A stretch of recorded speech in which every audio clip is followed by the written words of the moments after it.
Good to be back here. Apologize with my busy schedule broadcasting, especially in September. Haven't been able to go the last 2 days or Thursday last week. So we got a jam-packed show for you, and hope you are locked and loaded, ready to go. We begin with why are we giving these Wall Street nerds the keys to the city here for Carolina and the New York baseball Mets? Steve Cohen, right? We know as this will be pretty much just a football segment talking about David Tepper, who you know I've been on for quite some time, for being just a numbskull, right? He was the guy who gave Matt Rule out of nowhere 5 years guaranteed, maybe it was 6 years guaranteed, something ridiculous. How'd that work out? They thought Sam Darnold was the answer. Baker was the answer. Andy Dalton was the answer at quarterback. Okay, yeah, you got wrong all those times. Okay, now you finally get the number one pick. This is the time. This is the time that you are right? It has to be. Oh, boy. I mean, you trade up for Bryce Young. Meanwhile, the Texans get C.J. Stroud, who right now, still a long season career. I got dog hair flying all around me here. Still a long season career ahead of us, but through the first couple of starts, it's almost apparent to everyone except David Tepper, and maybe he secretly knows he was wrong too, but it's apparent. CJ Stroud is not throwing picks, and it's like, okay, everyone says, hey, you're the number one overall pick. You're a high pick, right? You're going to be on a team that struggled. Look at Justin Fields in the line. The team's going to be bad. Yes, the Carolina line has been terrible too. Is the Texans line that much better? Why does Stroud look great? Why does Stroud look like a game manager we haven't seen in his rookie season? He looks composed. He's dancing with the new NFL celly that's going crazy with his new guy. He's making a rookie Tank Dell look equally as good. He's turning him into a fantasy superstar. C.J. Stroud obviously picked up in a ton of dynasty leagues for good reason, but in redraft leagues, he had been kind of sitting on waiver wires and whatnot, and he should most definitely be rostered. In fact, he might actually be starting if some of you guys have Dak Prescott and company. You had to deal with Rodgers. He's looked like the real deal, and Bryce Young has not. And the reason I'm kind of sounding the alarm bells at the moment is, okay, yeah, Bryce Young, yeah, we get it. He's a rookie. He's dealing with Carolina, bad line. But why did Andy Dalton look so good, right? Okay, we know Andy Dalton's he's been here forever, but Andy Dalton is able to put up those crazy stats in the week that he starts, and Bryce Young just does not look that guy. He's throwing below 5 yards per attempt. He just does not look as composed as C.J. Stroud is, and arguably the Texans and the Panthers, those are both terrible teams, and look what the Texans are doing versus what the Panthers are doing. And at the quarterback position, C.J. Stroud and Bryce Young. And let's not lose sight of the fact, too, we just mentioned Matt Rule. Holy crap, that was a bad, coaching hire. Frank Reich? You saw what happened with the Colts last year? Frank Reich is your new guy? And how's that exactly worked? These guys buy their way into popularity. They buy, hey, I've got money. I was a nerd all throughout high school. All right, I've turned that into some money. I've conquered Wall Street. I am invincible, right? Give me a little toy here. Carolina, I'm going to conquer this sports world here too. I hope everyone sees through that David Tepper is wearing a clown mask. This guy has no clue what to do now that he's in the boys club. Bought his way in. And I feel bad for the city of Carolina because as long as that guy's at the helm, every single decision from this point forward is going to be wrong like it already has been since he took over. It's bad. Steve Cohen can't let him off the hook, too. That's even more glaring because it's not a salary cap sport. He's saying, oh, my God, this is so easy. I'll just buy my way to the top. I'm sure it's not making a dent in his wallet, but holy crap. This dude thought he was going to go to the World Series this year, and I was the only one in the tri-state area, maybe the nation, who saw right through it and took the Mets to miss the playoffs plus 400 before the season even started. You had the collapse last year. You knew it was coming. So Steve Cohen and David Tepper, Boys Club, not been so great since they joined it. Stay in your lane, boys. Sports has not quite been up your alley, and I'm curious. Mets fans got to be livid. At Steve Cohen. Carolina, much smaller fan base, right? Panthers, expansion franchise. They've got a good city. They've got a good fan base, but maybe not as loud as the Mets are able to crack through. There's so many of them in the city that never sleeps that you could kind of crack through social media. You're trending every time you're terrible. Good.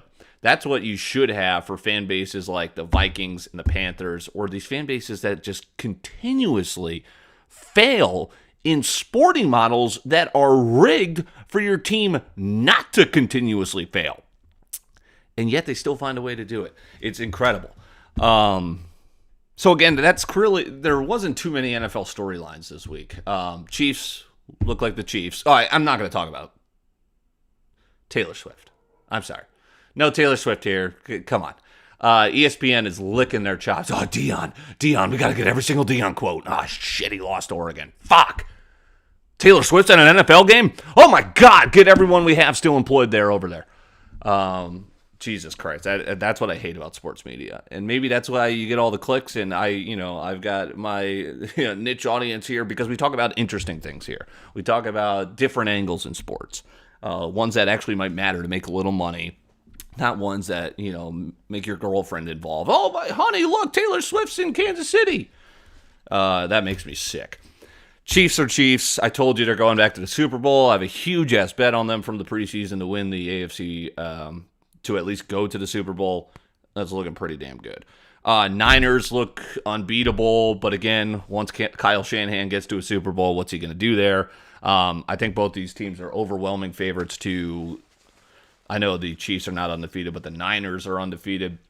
Eagles undefeated. Eagles look good. Again, same thing for me is wait until Nick Sirianni gets in the big game again. We'll see what he does. Philly minus 8.5 to stay undefeated against Washington. That's intriguing. I mean, Commanders, that might be way too many points.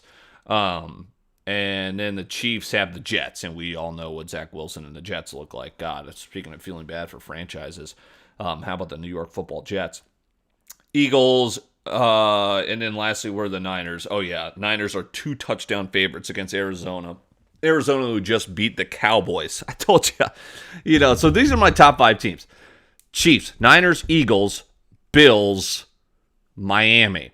Gonna put the Bills at 4 ahead of Miami. Why? They've been there before. They beat them in the playoffs last year. These two are facing each other this weekend. It's in Buffalo. And this is basically the battle for the division, right? You're going to have one game in Buffalo, one game in Miami. Right now, Buffalo's favored by 3. Line's moving towards Miami as it's plus 3.5. I said in the first edition of this after week 1 here on YouTube, it's archived, you can go back and check. The Dolphins are dangerous. They might be the lone team that could really, and you're seeing this now, the pundits talking about, they have the offense to challenge the Chiefs. Defense, we'll see. Mike McDaniel almost won with Skylar Thompson in Buffalo last year in a playoff game. So Mike McDaniel looks like he knows how to coach, right? He's from the Shanahan tree.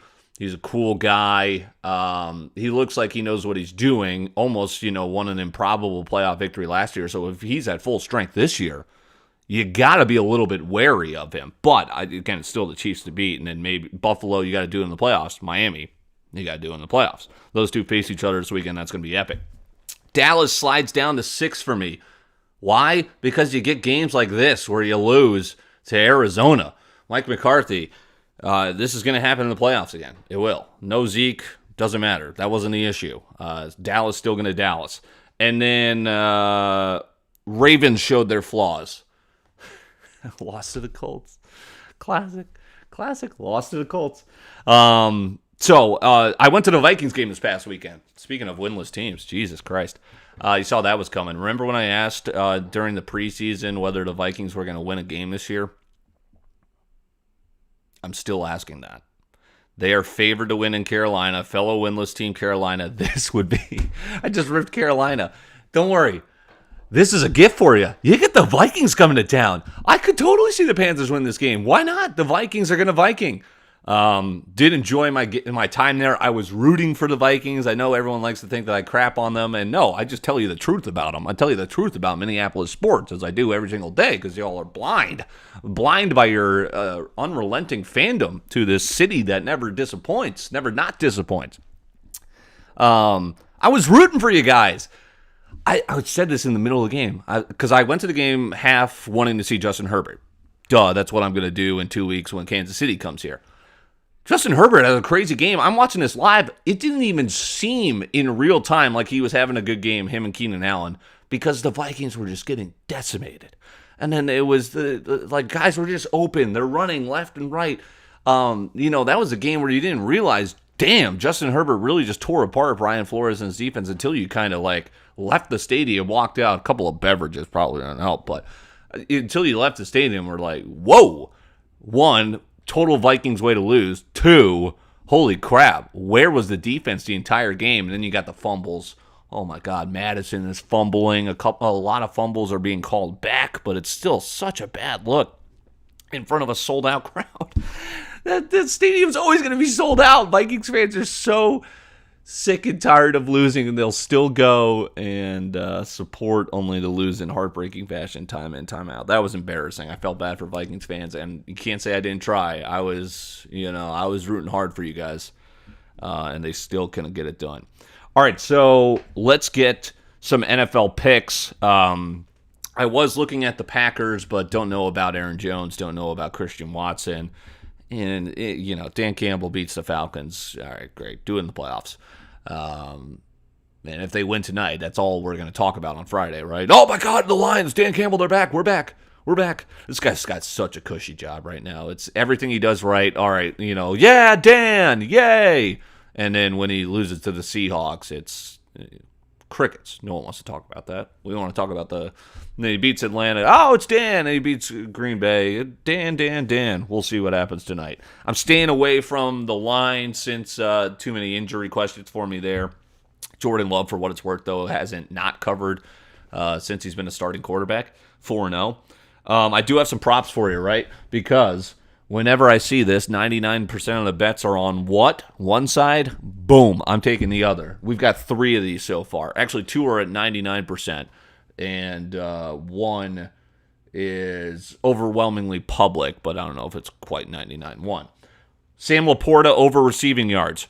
We're going under. Everyone else is going over. We're going under. Everyone loves the tight ends in this game. Luke Musgrave, fellow rookie, receiving yards. Everyone going over? Ya boy, we're going under.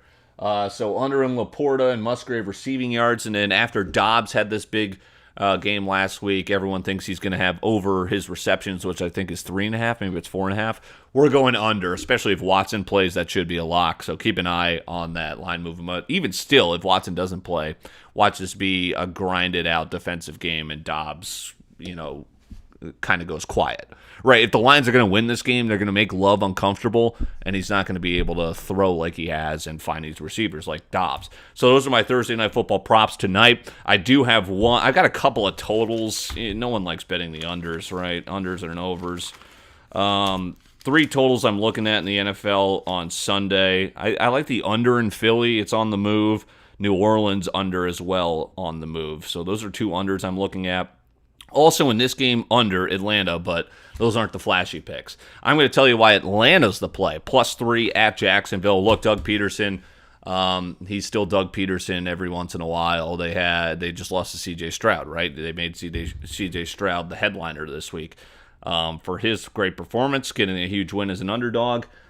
And now we are going to fade Jacksonville once more because Atlanta coming off their humbling in Detroit. I still think that's a solid team in a weak division, and I think they are going to at least have this within a field goal, if not outright win.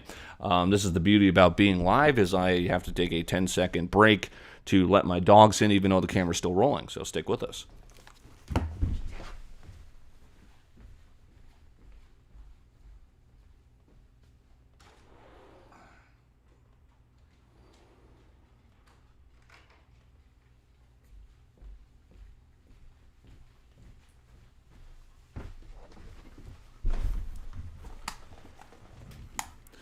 and boom, we're back. It's just like that. It's like we're pausing for station identification in radio, right? Does anyone out there still listen to radio? I'm still the guy that likes listening to the old radio, but I know it is dying. Atlanta opened as 4.5-point dogs at Jacksonville. It's down to 3. Everyone loving the Jags at home. I am loving Arthur Smith and the ground game of the Falcons. I just think you take away the line. I tell you, Atlanta-Jacksonville right now are a lot of you saying Jacksonville is the straight-up better team? I'm saying that's more of a pick 'em, and that's why Vegas is kind of showing that as well, as you get 3 points at home. In the NFL for your home field advantage. Jacksonville home field advantage, not really. So this is kind of, all right, well, benefit of the doubt, we'll give them 3 points. So then Vegas is telling you these teams are basically dead even. Jacksonville has the edge at home. I'm telling you, take a coin flip and go with the side everyone's not thinking about, Atlanta. So that's my NFL pick of the week. Want to tell you about Moneyline.Store. Think of, everyone's looking for, obviously we're betting on NFL and college football, right? It's the most bet sports we do. Everyone's looking at OddsShark, if team rankings, if you get a little deeper. Everyone's trying to find an edge with projections and data, right? So Moneyline.Store, right? That's not a scam. Sounds like a scam, but it's just an easy way to remember where you should be going, Moneyline.Store. And then I'll tweet this out too, where you can find a great social media presence as well. But what they do is they crunch all the data and they show you where there's an edge, college football-wise, for spreads and for totals. It has been profitable in both since its inception 2 weeks ago. So glad to be partnering up with these guys, and I do want to kind of dedicate a segment to what their picks are looking like this weekend because they're coming off another profitable one. And it's a great way, even if you're, don't blind tail everyone, but it shows that you can, it shows the standard deviation, how much of an edge there is in a certain spot. They crunch all the numbers for you. It's an easy spot to check it out. And while you're there, check out some of their awesome gear. They've got some of the coolest hats, vests, sweaters, you name it, I think, in college football. See for yourself, Moneyline.Store. So their picks coming up. I will give you my college football pick. I have just 2 of them. Friday night, we're heading to Provo. Cincinnati coming off a tough performance against Oklahoma, which I told you is a dark horse for the college football playoff. So far, those odds are looking good. As long as Oklahoma beats Texas, they're going to be in it, right? And that's coming up a couple of weeks, and I'm not the biggest Texas guy, even though they beat Bama. And then even if they do lose to Texas, is there a chance for a one-loss Oklahoma to get in there if they win the Big Ten? I don't know. So I thought it was good value. Oklahoma the defense is playing. Brett Venables has finally got his guys in there. He's installed the defense, and it's cooking right now in the Big 12 where there is no defense. So Oklahoma, I think no one's talking about them because they're not putting up 75 and they don't have Caleb Williams anymore. But I like what I'm seeing from the Sooners so far after a really disappointing last year. So Cincinnati, no one thinking anything of them. Now they're going to BYU. BYU at home is always tough. The record is favoring BYU. So why is Cincy favored? Huh? Why is Cincy favored? I love that. Did that line just move as I was talking about it? Yeah, the line might have just moved away from me. So again, wait until Friday. Let's see if this does any more moving, but I'm keeping my eye on Cincy at BYU, but now the line just moved backwards, so I don't even know if I'm taking that anymore. Line that has not moved since I started talking and since I marked it down, unless it moved in my favor, and I would love it, but it hasn't. This is a layup. Hey, let's cash that Charlotte bet from last week. That was awesome. I told you that was my best bet of the week. Charlotte, little scare in Gainesville, look ahead to Florida, and no sweat cover, plus 28. This is my best bet. And again, wait until Saturday, but this is a Saturday game so far. No movement yet. UMass is favored against Arkansas State. What, like UMass at home at Warren McGurk Alumni Stadium in Amherst has some special home field advantage I don't know about. UMass 1-4 at home, 1-4 overall. They've got the home game. Arkansas State 2-2. I don't know why people think UMass are going to win this game, but I am taking Arkansas State. Arkansas State also got humbled by this Oklahoma team I'm so obsessed with. Lost to Memphis, but they've won 2 straight, and they're coming off an underdog victory over Southern Miss. And they've scheduled tough. They've faced Oklahoma, Memphis, got a layup against Stony Brook, won. Come up as a dog in their first real kind of test that they could win. The shortest dog, and they outright win +7. UMass, they've scheduled kind of tough too. They got destroyed by Auburn, destroyed by Miami of Ohio, and then covered. Yeah, so they've already played so many games. They've played 5 games. They covered against Eastern Michigan. They're coming off a loss against New Mexico as they were favored. UMass is not good. For some reason, people are liking them in this spot. I like Arkansas State. So I think that's a lob. That is my pick for you. Arkansas State +1. That is a 2:30 game Central at UMass. Are you ready for the Moneyline.Store picks of the week? These are your best picks according to the model, and again, you can check it. It's updated every Wednesday. Check it out, Moneyline.Store. I did just retweet this as well from earlier today. A few picks that are catching the eye for Moneyline.Store. He's got the under in USC Colorado. Remember, he's gone profitable in both totals and spread so far. He's got one total for you. It's the USC versus Colorado under 74.5. He's thinking too many points. Still no Travis Hunter. Look what Colorado just did against Oregon. The offense not exactly clicking without Hunter. And they're facing another good team, right, in USC. I love this. They're marking on Syracuse +7 at home in the Dome against Clemson. Clemson can't get out of their own way. Dabo Swinney and the play calling, the clock management towards the end of that game was classic Clemson. Clemson looks the most feeble we've seen in the last decade, right? It's the last 3 years they've been kind of showing the cracks in the armor. Now I think it's ready for a full-blown dam break, right? You had the loss to Duke. You have the embarrassing way to finish against Florida State. And now I think you might be on the ropes against a halfway decent Syracuse team. And Moneyline.Store, the analytics, agreeing with me there. So that's the first pick. They like Syracuse in the Dome +7 against Clemson. And how about Maryland -14 at home against the Hoosiers? Hoosiers without Michael Penix Jr. have been really lackluster. I don't think Talia is still at Maryland. Is he? I could be wrong on that. Maybe he still is. I mean, it would make sense for him to be there. But they are liking, Talia is still there. They're liking Maryland, a quiet 4-0, 2 touchdowns, high-powered offense against Indiana, who's not looked great. Indiana 2-2. They barely beat Akron. They should have probably lost outright. Hung around with Ohio State, but only put up 3 points in that one, and Maryland's just crushing everyone they faced so far. Maryland would have covered 14 in all 4 of their games, and they're 2-2 against the number, blowing out Virginia and then Michigan State without Mel Tucker.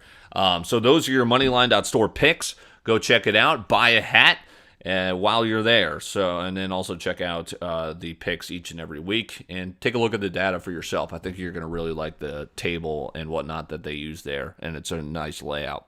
Boston College rant mandatory as holy crap, I actually put a freaking jersey on this weekend thinking they were going to beat Louisville. That was embarrassing. It was one of the worst defensive performances I've seen, and I usually see them every single week with Jeff Hafley. Coaching nightmare. This guy does not know how to coach. He's never been a head coach. I'm seeing why. Boston College got swindled. I got swindled by Get In. Now it's hashtag get the fuck out, and he won't leave. I mean, any freaking brain cell program would have not let Jeff Hafley get on the flight after that embarrassing performance against Louisville where he should have been 80-balled. Alas, he's fucking still here. Blake James, the AD who's come in, and his notoriety from Miami in which they ran him out of town in Coral Gables was because he does not pay attention to athletics. He's more about fundraising, which I don't understand because how are you going to fundraise when finally Boston College, I mean, that's the other thing too, is Boston College, the fan base is what, me? I have to be literally the most famous Boston College fan in the nation, right? And that's saying something because I have no fame or fortune to me. But people know me from my Boston. Jeff Halfley has to know who I am, right? I mean, I am trying to get this noise loud. You're finally seeing the student section chant "Fire Halfley." We should have done that after UConn last year. I told you that. You're starting to see more and more people just going, what is going on here? The funniest is when the social media guy, has to post the final each week, and it's just, everyone's just ripping him in the comments. Good. He should be ripped for these performances. Now, he gets another chance. Virginia comes to town. What is Vegas doing to me? Vegas is trying to, we have no business being favored in this game. None. There's going to be 0 people in the crowd, and the people in the crowd are going to be yelling "Fire Halfley." Boston College is going to lose this game. Virginia is so bad, but don't worry. Fear not. We'll find a way to commit more penalties than you. We'll find a way to make more mistakes than you. We'll find a way to just be dumbfounded looking at our goddamn television screens going, what am I watching more than you? 1 o'clock. They're not even putting this on. This is on the freaking CW telling you just how great this game's going to be. Jersey will not be on this weekend because why? I know exactly what's going to happen. We're going to lose. And Jeff Halfley's going to spew some bullshit about it. I know. At least you're seeing some quotes now where it's like, I hear the outside noise. I hope you're hearing me, Jeff. But what are you going to... He says, we're going to fix it. We're going to fix it. I do not believe you. I do not believe you. All right? I don't. You have not shown me anything to believe you. And you're going to show again this weekend why you're the worst coach in the country. I guarantee it. Guarantee it.